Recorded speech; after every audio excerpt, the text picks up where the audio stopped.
কিভাবে চ্যানেলের আরও একটি এপিসোডে আপনাদেরকে স্বাগত। জার্মানির বাল্টিক উপসাগরে খোঁজ মিলল দীর্ঘ এক পাথরের প্রাচীরের।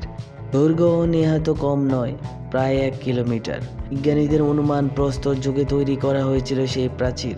প্রত্নতাত্ত্বিকদের মতে ইউরোপে মানুষের তৈরি প্রাচীনতম নির্মাণ এটাই। মেকলেনবার্গ উপসাগর থেকে 10 কিলোমিটার দূরে একটি জায়গায় শিক্ষামূলক ভ্রমণে গিয়েছিলেন পড়ুয়ারা। তাদের সঙ্গে ছিলেন কয়েকজন বিজ্ঞানীও। তখনই এক দল বিজ্ঞানী সমুদ্রের নিচে কিছু জিনিস পর্যবেক্ষণের সময় ওই প্রাচীরের হদিশ পান। বিজ্ঞানীরা জানিয়েছেন ওই প্রাচীর তৈরি হয়েছে 1673টি পাথর দিয়ে। উচ্চতা 1 মিটারেরও কম, দৈর্ঘ্য 971 মিটার। প্রায় 300 বড় বড় বোল্ডার দিয়ে তৈরি হয়েছিল সেই প্রাচীর। সেইগুলিকে জুড়েছে 1000 ছোট পাথর।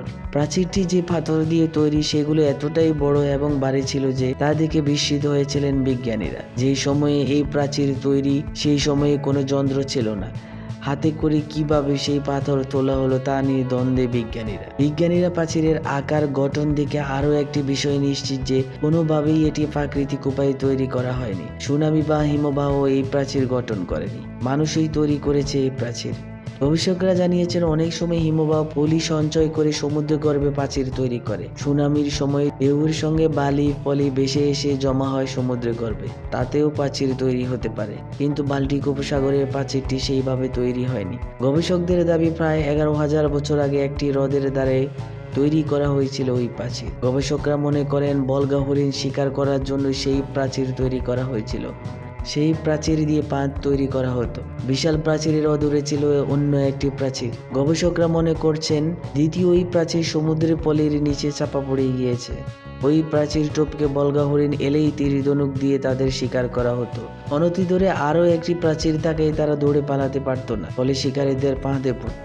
ওই প্রাচীর পরীক্ষা করে গবেষকরা মনে করছেন প্রায় 8,500 বছর আগে প্রাচীরটি সমুদ্রের নিচে ডুবে গিয়েছিল। সমুদ্রের জলস্তর বৃদ্ধি ছিল এর কারণ। এই প্রাচীরটি আবিষ্কারের পর গবেষকদের কাছে স্পষ্ট হয়েছে অনেক কিছু। 11,000 বছর আগে কিভাবে শিকার করা হতো, সে সময় কতটা উন্নত ছিল মানুষের চিন্তা ভাবনা, তা দেখে বিস্মিত হয়েছেন তারা। ওই প্রাচীরের আশেপাশে প্রচুর হাড়গোড় খোঁজার চেষ্টা করছেন গবেষকদের ওই দলটি। তাহলে তাদের দাবির সপক্ষে আরও প্রমাণ মিলবে।